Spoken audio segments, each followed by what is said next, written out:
Bismillahirrahmanirrahim. Assalamualaikum warahmatullahi wabarakatuh. Waalaikumsalam. Alhamdulillah. Alhamdulillahi rabbil alamin. Wa bihi nasta'inu ala umuri dunya waddin. Wassalatu wassalam ala ashrafil anbiya'i wal mursalin Sayyidina Muhammadin. Allahumma salli wa sallim wa barik wa zid wa an'im ala Sayyidina Muhammadin wa ala ahlihi wa sahbihi wa man sara ala nahjihi ila yaumiddin, amma ba'du. Subhanaka la ilma lana illa ma 'allamtana innaka antal alimul hakim. Rabbi shrah li sadri wa yassir li amri wahlul 'uqdatam min lisani yafqahu qawli wasaddid lisani wahdi qalbi bihaqqi sayyidina Muhammadin sallallahu alaihi wasallam. Hadratul muhtaramin, para jamaah yang hadir pada sore hari ini, mudah-mudahan semua kita sehat walafiat, diberikan umur panjang oleh Allah Subhanahu wa taala, dimudahkan urusan dunia kita, dan mudah-mudahan kelak nanti di akhirat kita dapat ampunan Allah Subhanahu wa taala. Jamaah sekalian rahimakumullah, pertama mohon maaf ini agak terlambat kedatangan kami ke sini karena ada sesuatu dan lain hal. Tapi mudah-mudahan itu tidak akan mengurangi sama sekali khidmat dari acara ini, insyaallah. Untuk menambah keberkahan, marilah sama-sama kita membaca niatul ta'allum. Bismillahirrahmanirrahim. Bismillahirrahmanirrahim. Nawaitu ta'alluma wa ta'lim wal mudzakarata wa tadhkir wan naf'a wal intifa' wal ifadata wal istifadah wal hatha ala tamassuki bi kitabillahi wa sunnati rasul sallallahu alaihi wasallam wa sunnati rasulih sallallahu alaihi wasallam wa du'a ila al-huda wa dalalata 'ala al-khairi ibtigha'a wajhillahi wa mardatihi wa qurbihi wa thawabihi subhanahu wa ta'ala. Al-Fatihah.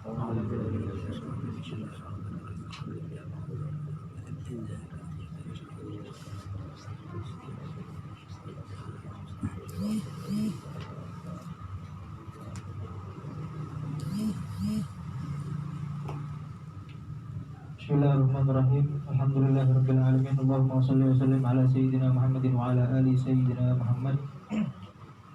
Qala muallif Habib Zain bin Ibrahim Smith fi kitabih Manhajus Sawi, hafizallahu ta'ala wa ra'ah wa nafa'ana bihi wa bi ulumihi wa bi ulumi sayyidil salihin fid dharain amin. Ilan qal wa qala sayyidina al-imam al-alama Abdurrahman bin Abdullah bin Faqih rahimahullah ta'ala fi fathi basair al-ikhwan, al-ilmu a'zamu arbabid-din wa asbabil qurbi min rabbil alamin, fabihi ya'rifu al-'abdu nafsahu fi ajzihi wa naqsihi wa dhillihi wa faqrihi, wa ya'rifu rabbahu wa kibriyahu wa ghinahu anhu wa fadlahu 'alayhi fi jami'i amrihi. فالعلم الذي لا يثمر هذه الثمرة ولا تنمو به هذه المعرفة في هذه الشجرة ليس من علوم الدين بحال، وإنما هو كيل وقال، وهو إذا لم يفد الهدى والنور واليقين فإنما هو بلاء وبور وصفات المنافقين، فكل علم لم يقرب إلى الله فليس من الله بشيء انتهى. وقال نفع الله به شعرا، وعلم ذي الأنوار في جنانه وعلم ذي الأوزار في لسانه. وعن سيدنا الشيخ الإمام عبد الله الهداد رضي الله عنه قال: كل ما صرف قلبك عن الله من علم أو غيره أو وسوست به في نفسك فاتركه وإن كان من علوم الآخرة. واختلاف العلوم كاختلاف الطرق، فخذ منها ما تحتاج إليه، مثل ما إذا كنت مسافرا ورأيت طرقا كثيرة فلا تسلك الطرق كلها، بل واحدة منها التي منها طريقتك. انتهى. وكتب رضي الله عنه ونفعنا به إلى بعضهم: وعليك بالعلوم الغزالية وما جرى مجراها من الصوفيات والفقهيات التي هي علوم الشرع وصريح الكتاب والسنة، فثم السلامة والغنيمة، واحترس مما سوى ذلك. فإنه ربما يشوش على الإنسان سلوكه. انتهى.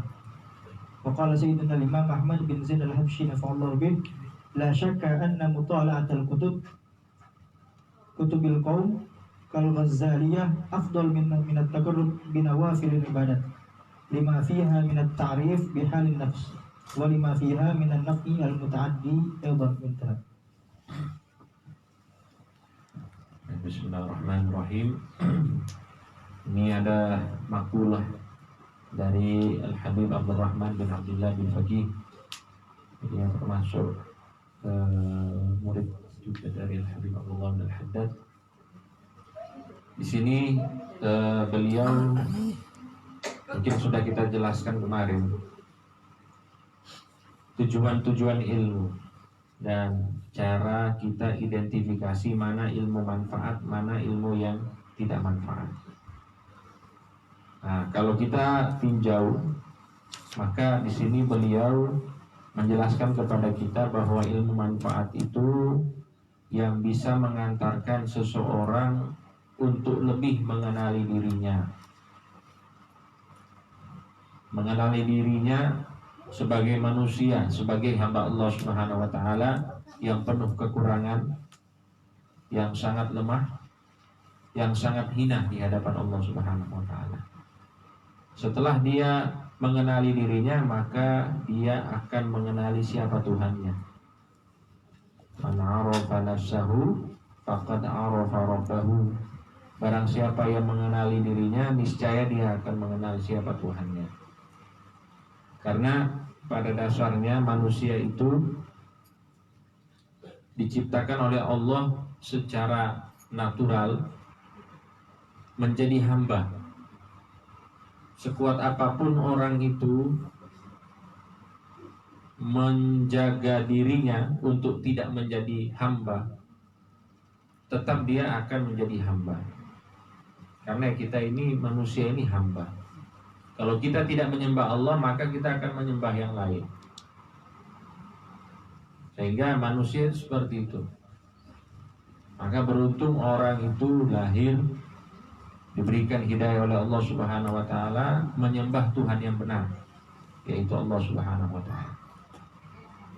Orang yang mengaku misalnya, saya tidak percaya Tuhan, saya tidak menyembah Tuhan, ya, kita katakanlah ateis. Ateis itu mengatakan tidak menyembah Tuhan, tidak meyakini Tuhan. Tapi pada hakikatnya mereka punya Tuhan. Apa Tuhan mereka? Hawa nafsu, akal. Dan itu sudah diterangkan oleh Allah Subhanahu wa taala jauh sebelum hari ini, 1400 tahun yang lalu. Wa minan nasi may yattakhidhu ilahahu hawa. Ada dari sebagian manusia itu yang menjadikan hawa nafsu mereka sebagai Tuhan. Tidak mengatakan bahwa mereka punya Tuhan. Mereka tidak mengatakan bahwa mereka punya Tuhan. Tapi pada hakikatnya mereka punya Tuhan. Siapa itu? Hawa nafsu. Maka pada akhirnya manusia itu menjadi hamba. Tapi kalau dia mempelajari ilmu yang manfaat, yang akan mengenalkan siapa dirinya, maka dia akan diantarkan kepada Tuhan yang benar, yaitu Allah Subhanahu wa taala. Nah, itu maksudnya di sini.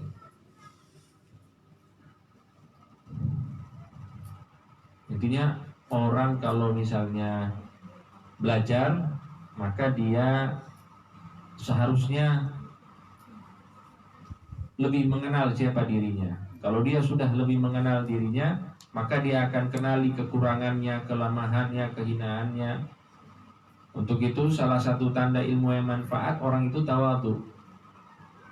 Karena apa? Karena dia telah mengenali siapa dirinya. Dikatakan oleh para ulama, apa yang menjadi sebab manusia itu sombong, padahal dia diciptakan dengan air mani yang hina, yang menjijikkan. Setelah meninggal, dia akan menjadi bangkai yang busuk. Selagi dia hidup, dia membawa kotoran di dalam perutnya. Jadi apa yang harus disombongkan oleh manusia? Untuk itu orang yang belajar benar, ilmunya manfaat, dia akan tahu kelemahan dirinya sehingga dia akan tawadhu. Salah satu tanda orang yang belajar ilmu yang manfaat.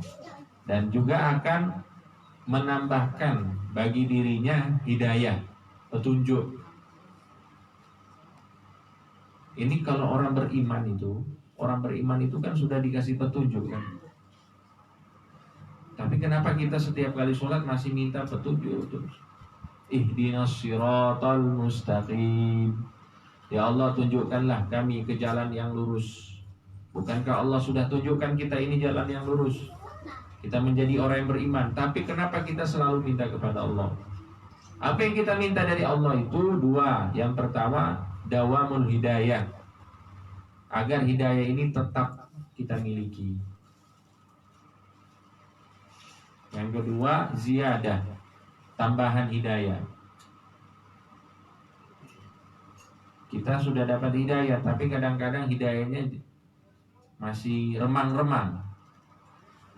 Kadang-kadang jalan Allah ini kelihatannya samar, kurang jelas. Maka kita mau penerangan yang lebih dari Allah Subhanahu wa taala, tambahan hidayah. Sehingga kita selalu berdoa, ihdinas siratal mustaqim. Tunjukkanlah kami jalan yang lurus. Ya Allah, tetapkanlah kami, jaga ini nikmat hidayah dan tambah.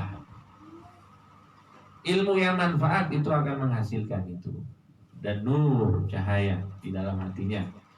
Sehingga apapun yang baik akan masuk pada dirinya. Kemudian al-yakin, keyakinannya kepada Allah Subhanahu wa taala juga itu akan bertambah. Kalau ada orang belajar ilmu agama makin ragu dengan agama Islam, berarti ilmunya tidak manfaat. Ada ilmu yang semakin kita pelajari, semakin ragu kita dengan agama. Nah, ini termasuk ilmu yang tidak manfaat. Nah, jadi itu insya Allah. Nah, kemudian beliau juga berkata, Habib Abdurrahman bin Abdullah bil Baqi, wa ilmu dzil anwari fi jananihi, ilmu orang-orang yang memiliki cahaya di dalam diri mereka. Ilmu tersebut terdapat di dalam hati mereka. Jadi wadah ilmunya adalah hati. Ini orang yang memiliki cahaya. Ya, cahaya dalam dirinya, cahaya hidayah, cahaya taufik dari Allah Subhanahu wa taala, maka wadah ilmunya itu adalah hati. Dia dapatkan ilmunya itu memang kena di hati. Artinya hatinya ini memang sudah bersih. Karena hati itu wadah ilmu ketika dia sudah bersih. Selagi dia kotor, maka tidak pantas untuk dijadikan wadah ilmu. Orang yang sudah menjadikan hatinya sebagai wadah ilmunya, maka dia termasuk orang-orang yang memiliki cahaya hidayah dan taufik. Wa ilmu dzil auzari fi lisanihi.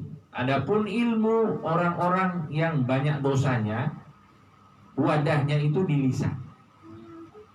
Jadi tidak sampai ke hati, hanya sebatas lisan.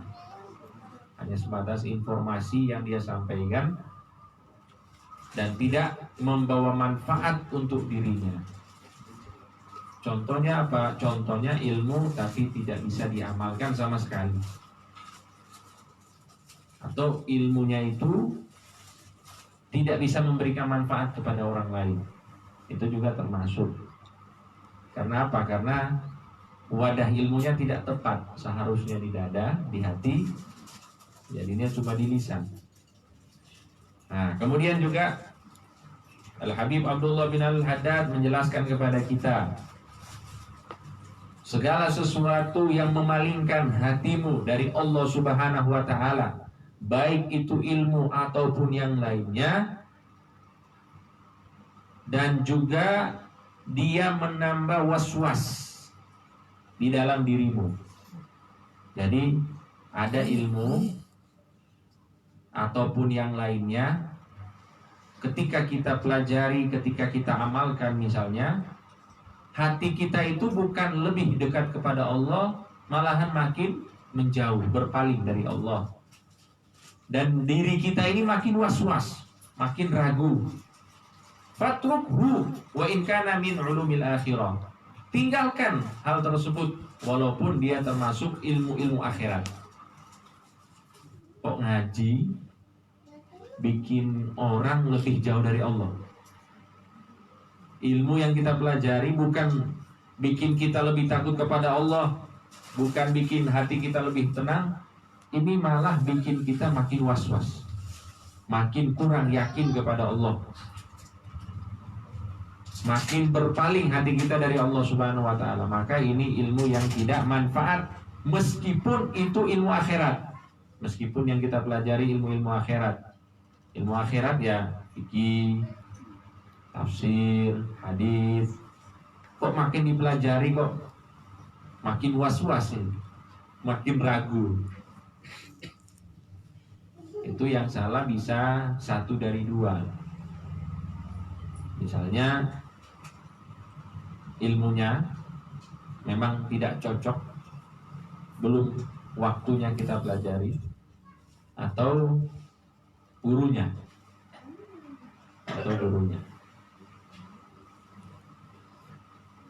Jadi intinya kalau kita ngaji itu yang kita inginkan, kita makin dekat kepada Allah, kita makin yakin, hati kita makin tenang. Pulang ngaji enak, dapat ilmu, makin semangat ibadah. Nah itu berarti ngajinya benar. Tapi kalau misalnya di ngajinya itu dia makin gak semangat, dia makin was-was, tambah gak yakin sama agama, lebih baik tinggalkan ngajinya, walaupun itu ilmu akhirat. Kemudian dikatakan juga di sini ilmu itu banyak macamnya, sebagaimana jalan-jalan itu banyak. Jadi kalau kita ingin belajar, kata beliau, carilah ilmu yang kita butuhkan. Nah, kemarin saya sudah jelaskan, ilmu yang kita butuhkan itu ada berapa? Masih ingat? Ilmu yang kita butuhkan, ilmu yang urgen, yang tidak boleh tidak. 3. Yang pertama ilmu akidah, ilmu tentang iman kepada Allah Subhanahu wa ta'ala. Yang kedua, ilmu tentang syariat-syariat, ilmu fikih.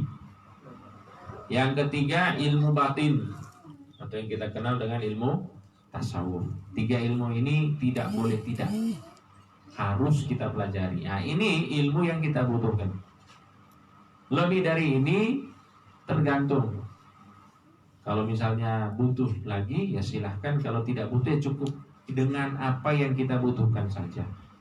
Karena beliau berkata di sini, ilmu itu banyak macamnya, banyak jenisnya.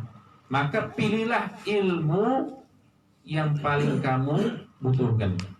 Sebagaimana jalan, kita mau musafir, jalan itu banyak, gak mungkin kita pakai jalan semuanya kan.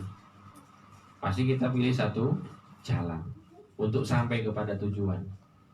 Gimana tujuan kita ya? Tujuan kita itu tahqiqul ubudiyah lillahi subhanahu wa ta'ala, untuk mewujudkan penghambaan total diri kita kepada Allah subhanahu wa ta'ala. Sebagaimana firman Allah, wa ma khalaqtul jinna wal insa illa liya'budun. Kemudian Al-Habib Abdullah bin Al-Haddad berkata, wa alaika bil ulumil ghazaliyah.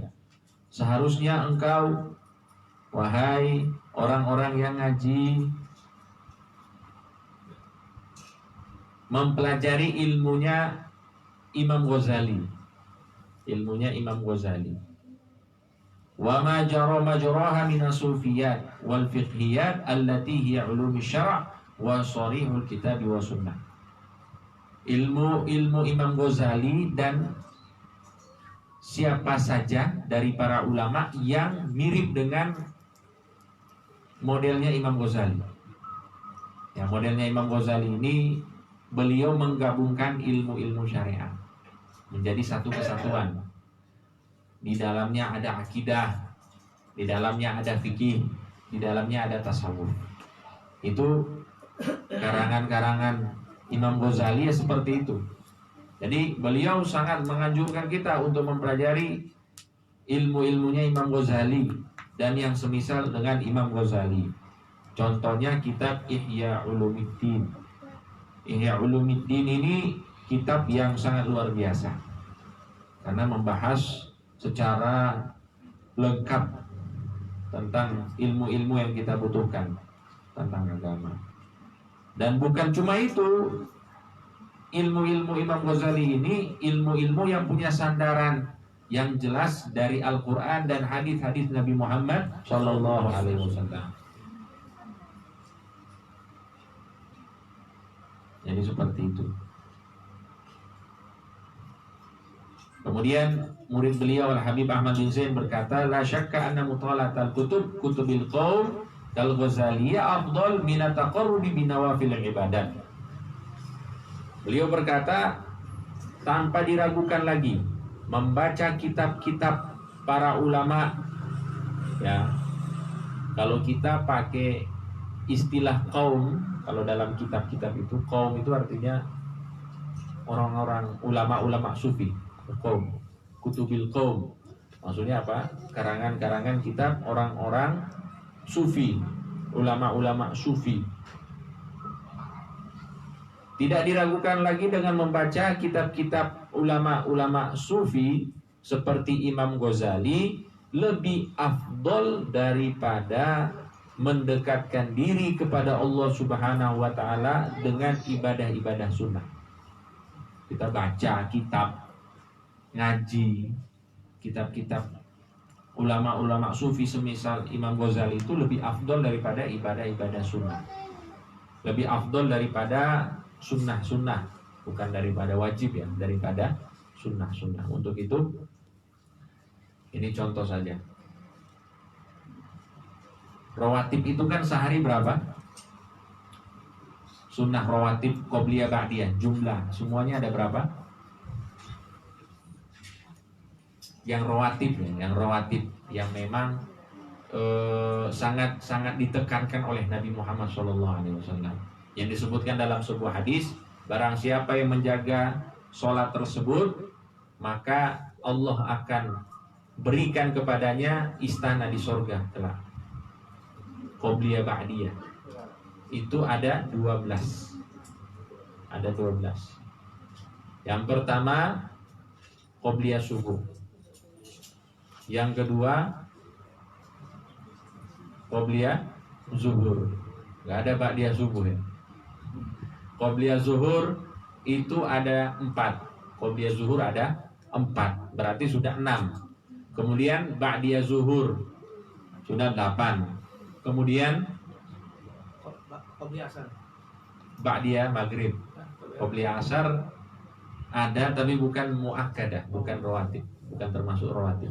Boleh silahkan sholat, ada fadilahnya, tapi bukan rawatib, bukan yang ditekankan oleh Nabi Muhammad SAW. Jadi ba'da maghrib berarti sudah berapa? 10.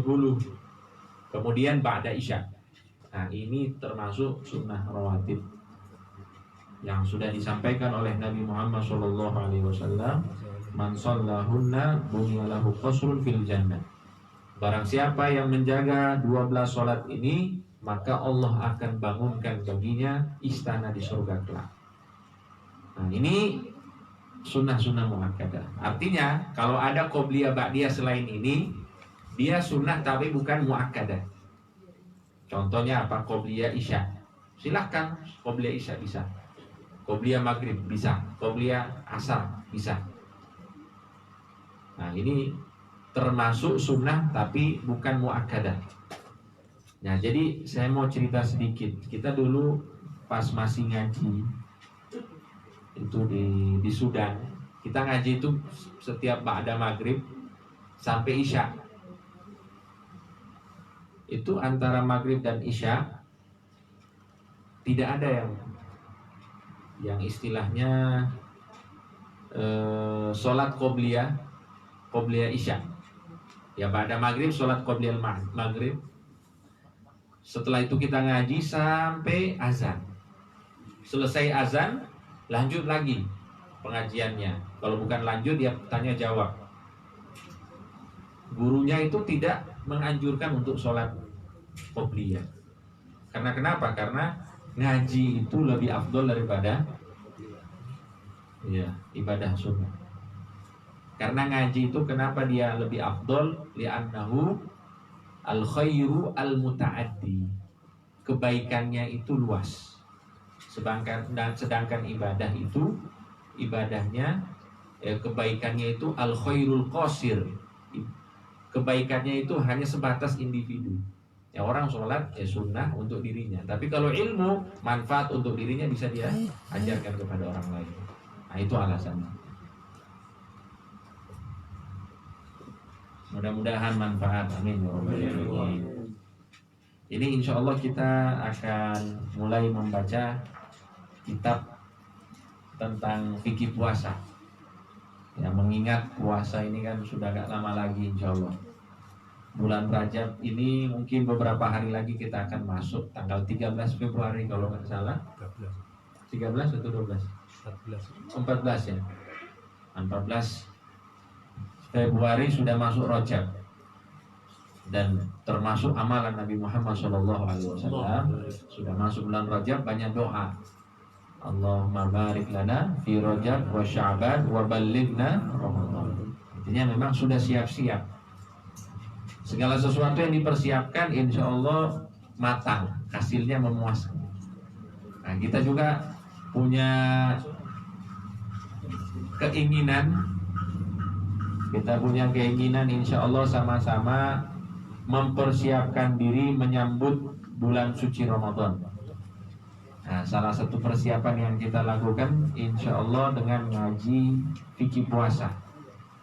Nanti ngaji fikih puasa, kita ngaji kitabnya. Mungkin karena ini fikih biasanya kan ada hal-hal yang perlu diperjelas lagi. Silahkan, insya Allah kita bisa diskusi untuk permasalahan-permasalahannya. Tapi insya Allah saya kasih dua opsi. Jadi bisa misalnya kita ngaji, yang ngaji selesai. Setelah kita ngaji misalnya ada hal-hal yang mungkin kurang jelas penjelasan saya, maka ditanyakan langsung bisa. Setelah maghrib kita bisa diskusi santai. Kalau misalnya pertanyaannya belum matang, silahkan dipikirkan di rumah, SMS pribadi bisa. Nanti pertemuan selanjutnya kita insya Allah bisa bahas sama-sama untuk fikih puasa. Jadi intinya apa? Kita ingin mempersiapkan diri menyambut bulan yang mulia, bulan yang dikatakan oleh para ulama, kalau bulan ini kita pergunakan dengan baik maka setahun itu akan baik. Jadi insya Allah kita ini menyambut bulan Ramadan, dan kita harapkan semuanya sehat walafiat, umur panjang, bisa berjumpa dengan bulan Ramadan dalam keadaan taat kepada Allah, taat kepada Rasulullah Shallallahu Alaihi Wasallam. Amin, amin ya rabbal alamin. Monggo.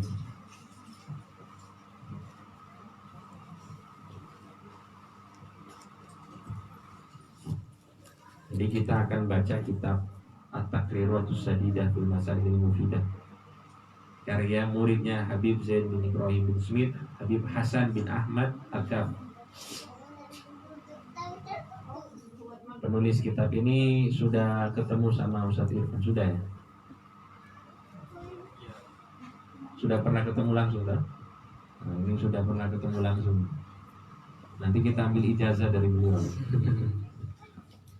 Kalau Anda belum ketemu, cuma kitabnya aja yang sampai. Nanti insya Allah kitab Taqriratus Sadidah kita selingi juga dengan Ihya Ulumuddin. Ini fikihnya di sini hukum-hukumnya. Nanti Ihya Ulumuddin bicara tentang Asrarus Shaum, rahasia-rahasia puasa. Nah, kita bicara supaya seimbang antara fikih dan tasawufnya. Sudah datang?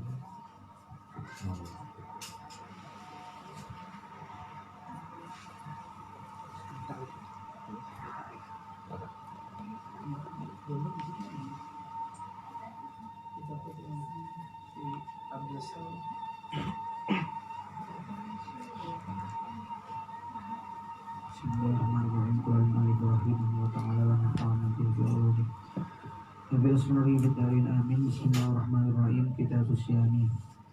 Ta'rifus Shawm lughatan mutlaqul imsaki. Minhu qawlu ta'ala an sayyidatina Maryam.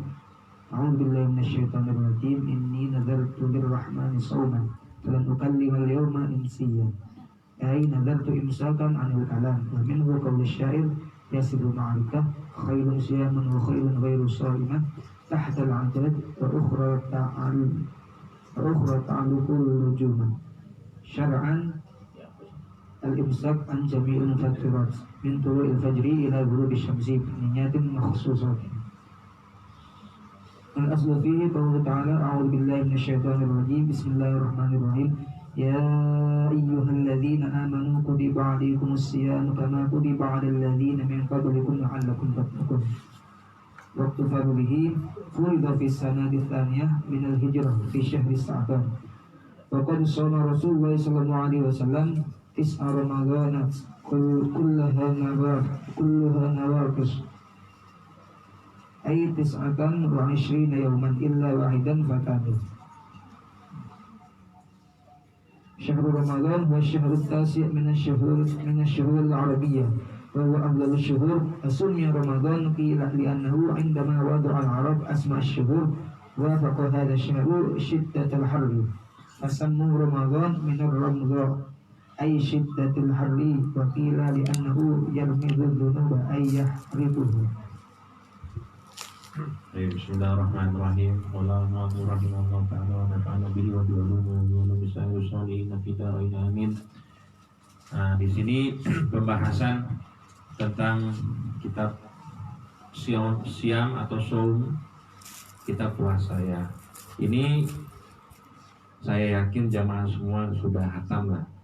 Jadi di sini hanya ingin mengulang lagi. Karena ilmu itu semakin diulang semakin mantap insyaallah. Jadi mengingatkan lagi kepada kita semuanya agar persiapan kita lebih matang lagi untuk menyambut bulan suci Ramadan. Pertama tentang definisi. Jadi definisi itu ada dua, ada definisi secara bahasa, ada definisi secara syariat atau istilah. Definisi secara bahasa, puasa itu dari bahasa Arab shaum atau siam, ada dua kata, saumun atau siam. Orang yang puasa namanya shaim, orang yang tidak puasa shaimun. Orang yang puasa shaimun, orang yang tidak puasa shaimut. Enggak. Jadi kata saum itu puasa, saum siam itu artinya puasa. Orang yang puasa shaimun, orang yang puasa. Sebagaimana hadis Nabi Muhammad SAW, apabila kamu diganggu saat puasa, diganggu, artinya supaya dibikin diri kamu marah, diajak berantem sama orang, katakanlah sama orang itu, sungguh aku sedang puasa. Inni shaimun, sungguh aku sedang puasa. Shaim. Nah, jadi shaim itu orang yang puasa. Nah, adapun kata saum atau siam menurut bahasa artinya al-imsak. Apa itu imsak? Kalau bilang imsak itu apa? Waktu imsak. Berhenti makan. Imsak itu artinya menahan.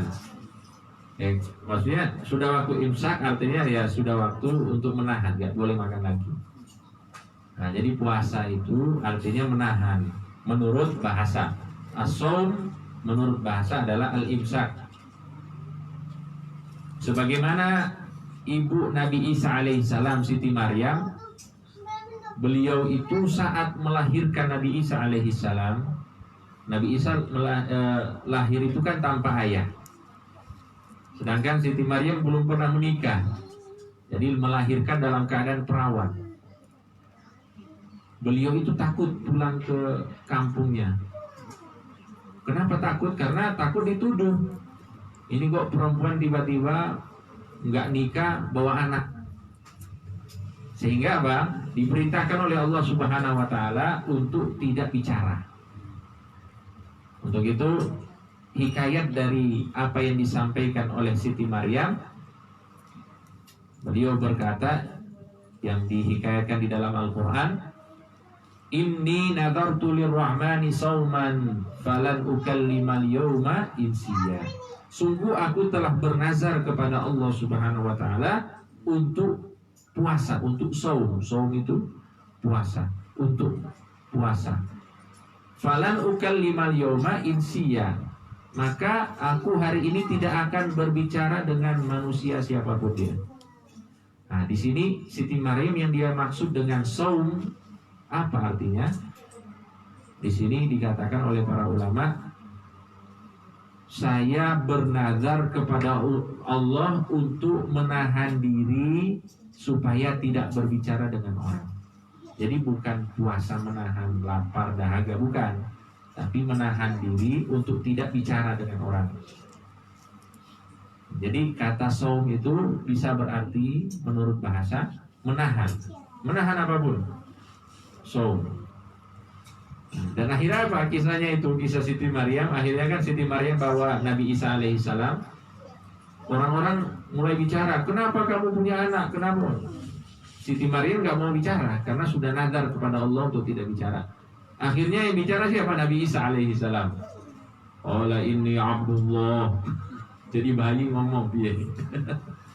Nabi Isa, sungguh aku adalah hamba Allah yang nanti kelak Allah akan utus menjadi Rasul. Wah, kira-kira masyarakatnya nggak percaya tuh? Pasti percaya. Yang ngomong anak, kalau yang ngomong Siti Maryam mungkin nggak percaya kan? Tapi yang ngomong ini anaknya sendiri. Nah, itu salah satu hikmah.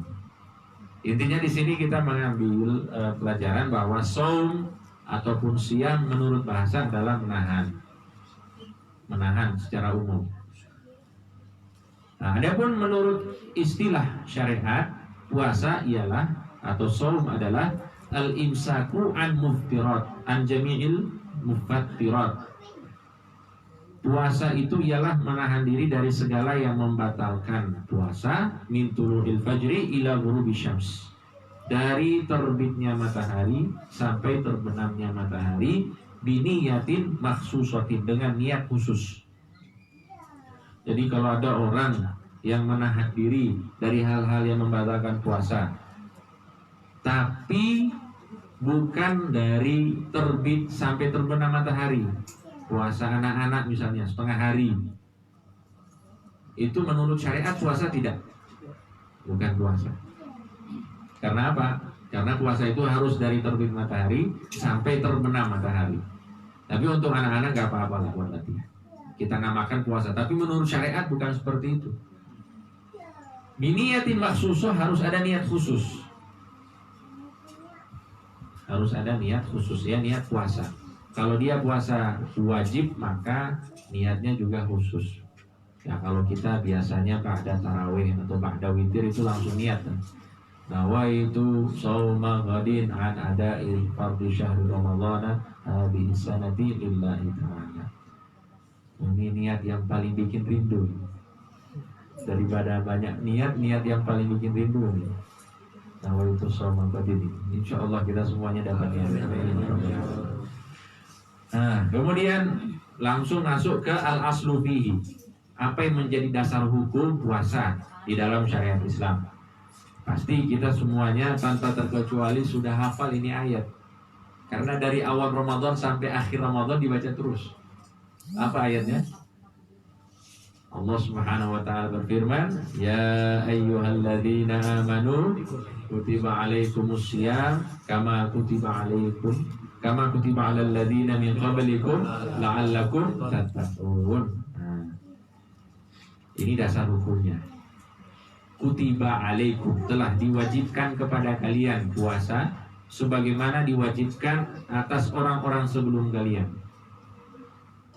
Tujuannya apa? La'allakum tattaqun, supaya kalian mendapatkan predikat takwa.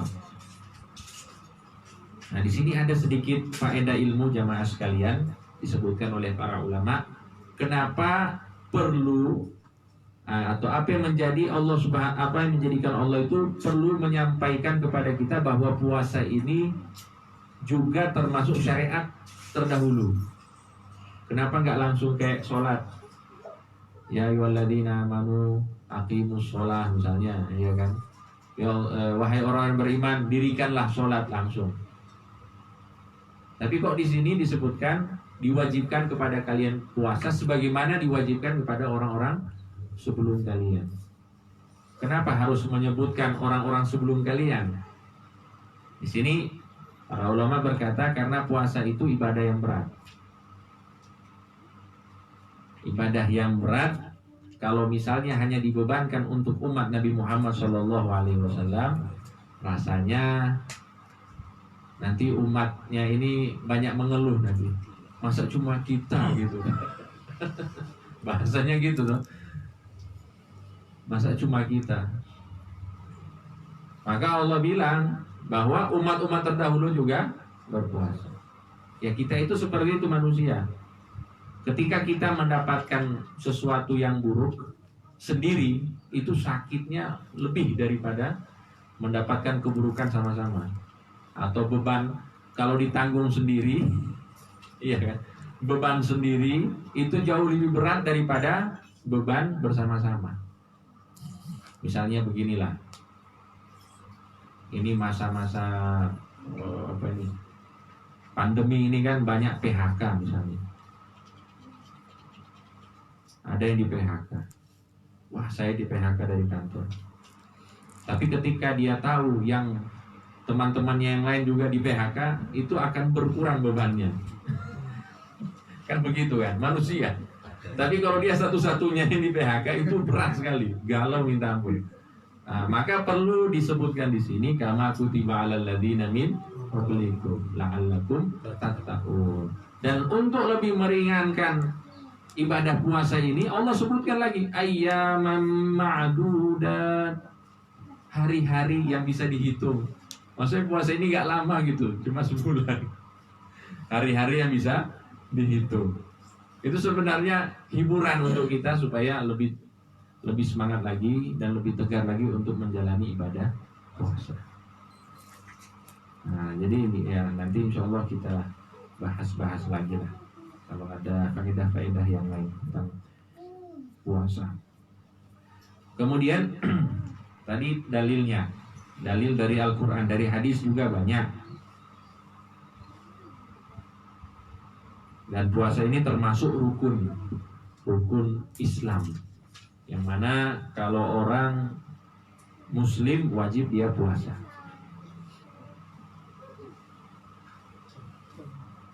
Orang Muslim wajib dia puasa. Oke, lanjut ya. Waktu fardhihi. Kapan ibadah puasa ini wajib atau diwajibkan oleh Allah Subhanahu wa taala? Furidha fi sanati tsaniyati minal hijrati fi syahri Sya'ban. Ibadah puasa ini disyariatkan oleh Allah Subhanahu wa taala pada tahun 2 Hijriah bulan Sya'ban. Berarti selama di Makkah tidak ada ibadah puasa. Ramadan maksudnya.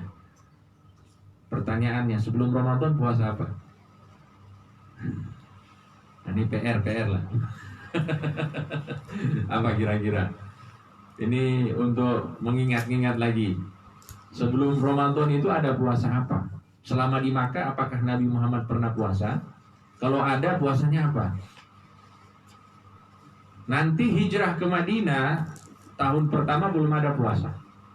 Tahun kedua baru ada ibadah puasa di bulan Sya'ban. Kalau sholat kapan disyariatkannya? Masih di Makkah saat Isra dan Mi'raj pada tahun 10 setelah diutus Nabi Muhammad SAW. Nah, tapi kalau puasa itu tahun kedua Hijriah bulan Sya'ban.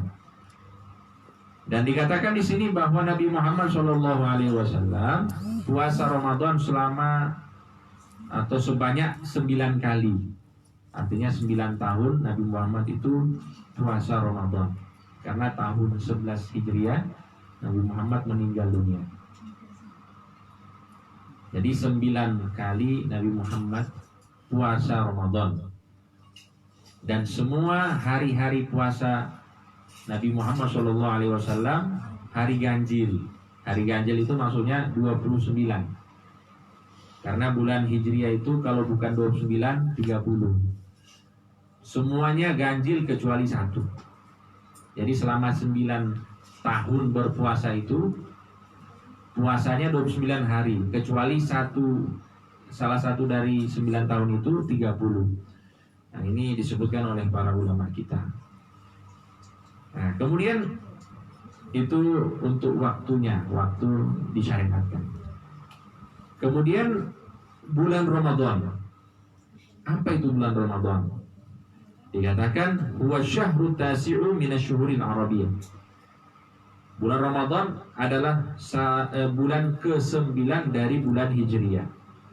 Wa huwa afdalus syuhur, dan sebaik-baik bulan dalam 1 tahun Hijriah adalah bulan Ramadan. Jadi Allah Subhanahu wa taala menjadikan pemimpin bulan adalah Ramadan. Pemimpin hari adalah Jumat. Jadi seperti itu.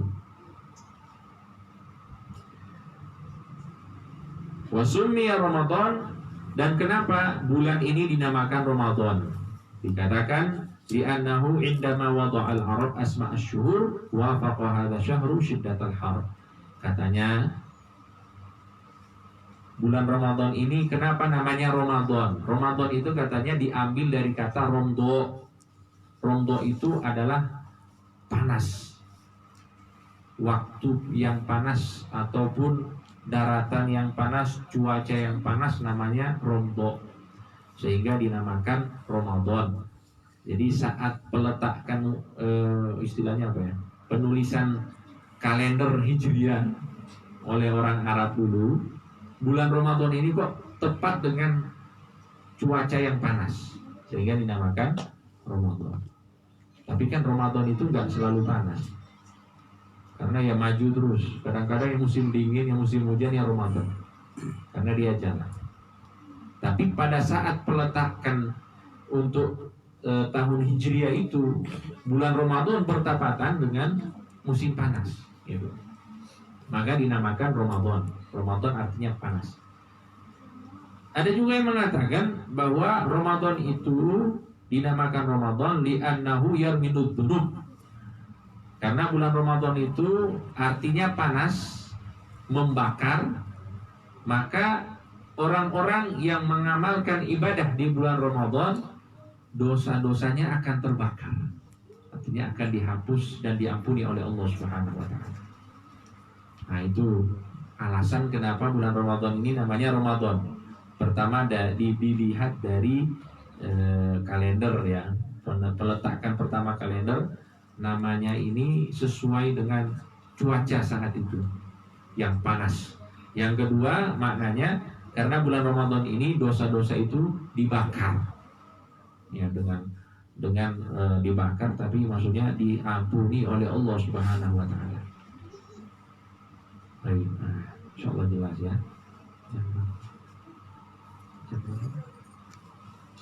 Jam 16.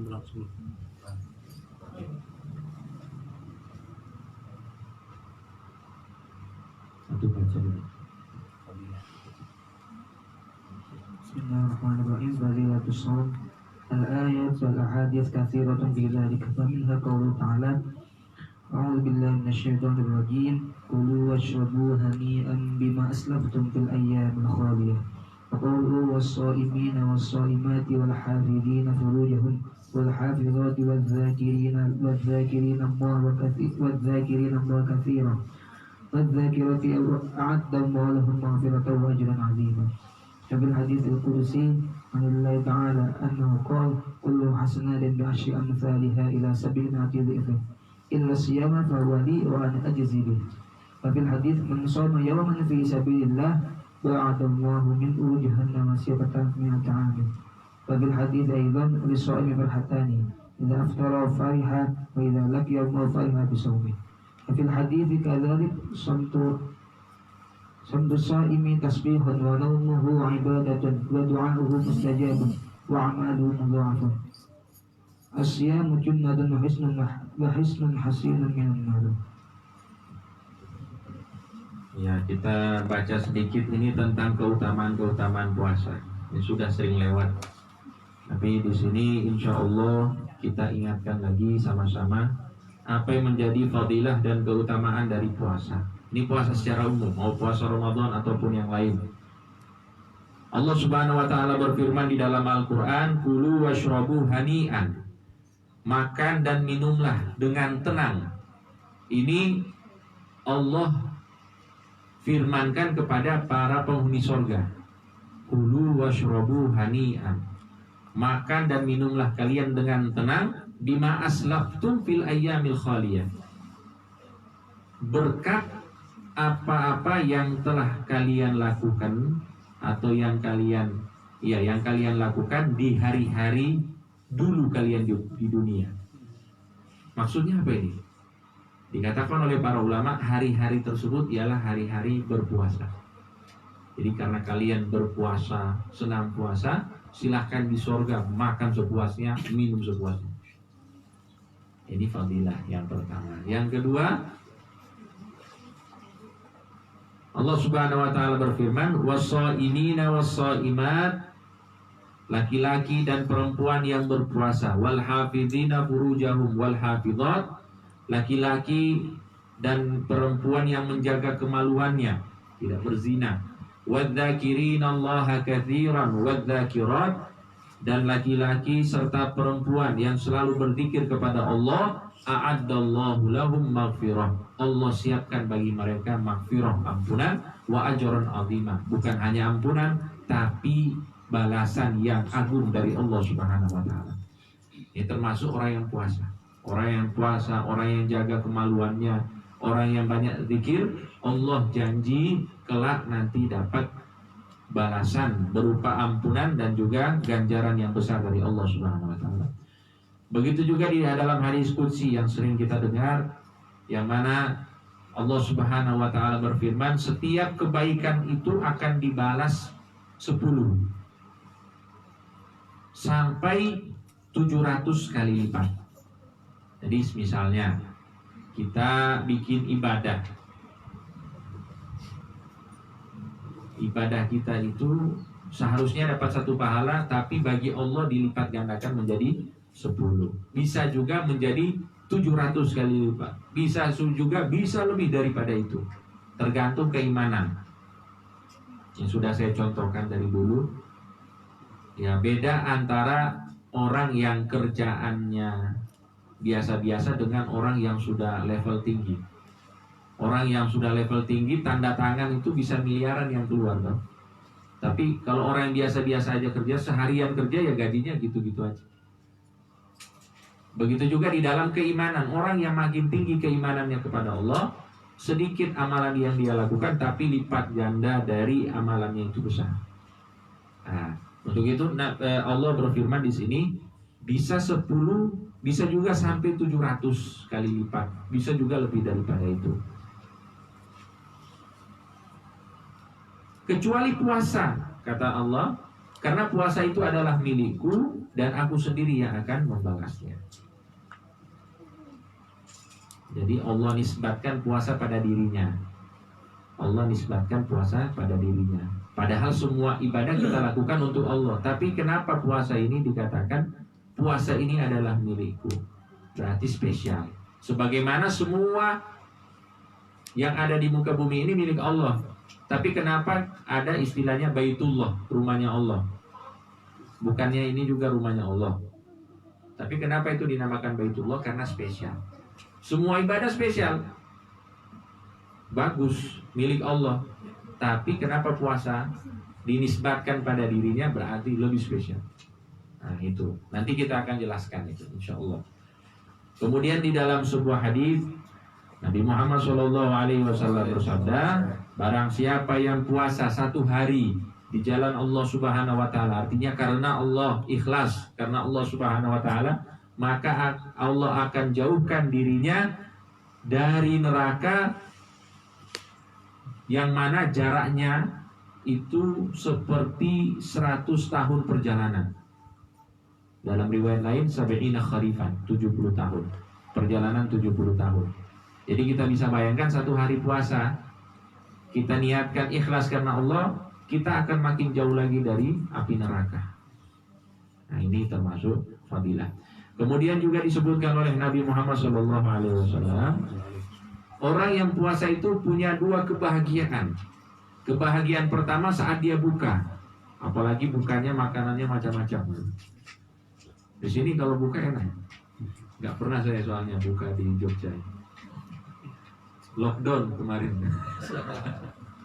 Nanti insya Allah ada buka di sini. Amin insya Allah. Insya Allah buka enak insya Allah. Amin. Jadi orang puasa itu yang kebahagiaan pertama yang dia dapatkan saat dia buka. Saat dia buka puasa. Enak sekali, lapar, haus, buka, enak. Kebahagiaan kedua apabila dia berjumpa dengan Allah Subhanahu wa taala, meninggal, kemudian dia termasuk orang-orang yang mengamalkan puasa wajib dia kerjakan dengan baik ditambah dengan puasa sunnah. Ini akan menjadi kebahagiaannya nanti ketika dia berjumpa dengan Allah Subhanahu wa taala. Nah, ini termasuk fadilah. Ada juga yang mengatakan dalam sebuah hadis, diamnya orang berpuasa itu adalah tasbih, tidurnya adalah ibadah. Nah, ini nanti tak jelaskan nanti yang lebih dalam lagi. Nanti ini bilang, wah Kanjeng Nabi bilang tidur orang puasa kok ibadah. Ya saya tidur aja nanti. Dari subuh sampai maghrib. Doanya mustajab, amalnya dilipat gandakan oleh Allah Subhanahu wa taala. Di dalam hadis lain disebutkan puasa adalah perisai dan benteng dari api neraka. Ini beberapa fadilah yang disebutkan oleh para ulama dari Al-Quran dan juga dari hadis-hadis Nabi Muhammad SAW. Ini dulu insya Allah pada sore hari ini kita bahas. Mudah-mudahan kita semakin siap lagi untuk menyambut bulan suci Ramadan. Mudah-mudahan manfaat. Allah Ta'ala alam. Sallallahu ala sayyidina Muhammadin wa ala alihi wa sahbihi wa sallam. Walhamdulillahi rabbil alamin. Al-Fatihah bin Abdul wa tamam wa sallallahu wa sallam syahid zahiran batinan fid dini wad dunya wal akhirah. Al-Fatihah. A'udzu billahi minasyaitonir rajim. Bismillahirrahmanirrahim. Alhamdulillahi rabbil alamin. Arrahmanir rahim. Maliki yaumiddin. Iyyaka na'budu wa iyyaka nasta'in. Shiratal ladzina an'amta 'alaihim ghairil maghdubi 'alaihim waladdallin.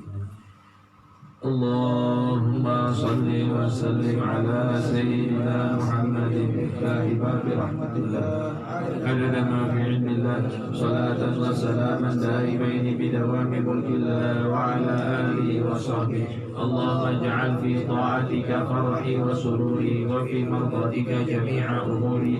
اللهم يا عالم بحالاتي ومطلع على سرائري ونياتي اقضي جميع حاجاتي واغفر ذنوبي وسيئاتي وتجاوز عن خطيئاتي وزلاتي وتقبل جميع حسناتي وسامحني فيما مضى وما ياتي واكتب لي في ديوان ساداتي واسلك بي سبيل النجاة في حياتي ومماتي. اللهم إني طامع في عطاء راغب في رضاك مستسلم لقضاءك واطلبني من أولياء واسلك بي سبيل هداك وألحقني بأصفياء. وصلى الله على سيدنا محمد وعلى آله وسلم. الحمد لله رب العالمين. سبحانك اللهم وبحمدك أشهد أن لا إله إلا أنت أستغفرك وأتوب إليك. Assalamualaikum warahmatullahi wabarakatuh. Waalaikumsalam warahmatullahi wabarakatuh. Titipan Fatihah